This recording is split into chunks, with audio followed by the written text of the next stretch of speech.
Third heart sound. The third heart sound is also of low frequency, but it is heard just after the second heart sound. It occurs in early diastole, during the time of rapid ventricular filling. This sound occurs about 140 to 160 milliseconds after the second sound. The S3 is often heard in normal children or young adults, but when heard in individuals over the age of 40, it usually reflects cardiac disease characterized by ventricular dilatation, decreased systolic function, and elevated ventricular diastolic filling pressure.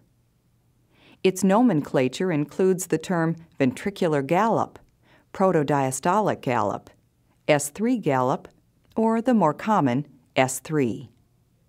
When normal, it is referred to as a physiological third heart sound and is usually not heard past the age of 40.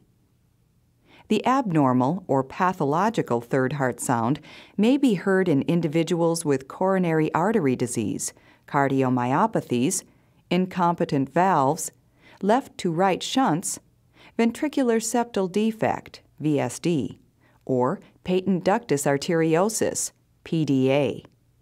The pathological S3 may be the first clinical sign of congestive heart failure.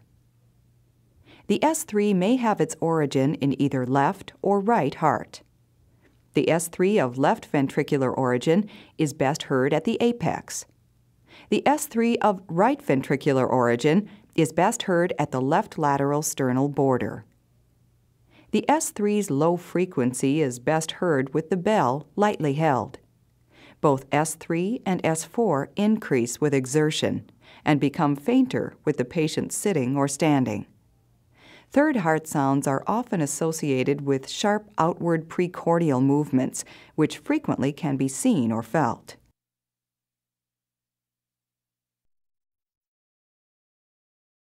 Listen to the following S3.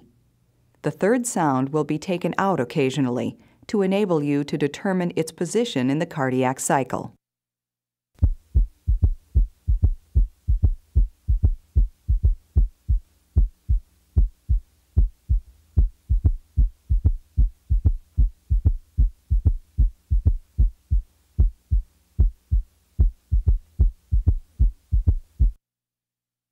The following example demonstrates an S3 in a patient manifesting congestive heart failure. Since the heart rate is rapid, one of the first compensatory mechanisms of failure, one has the impression that there are 3 sounds with each cardiac cycle.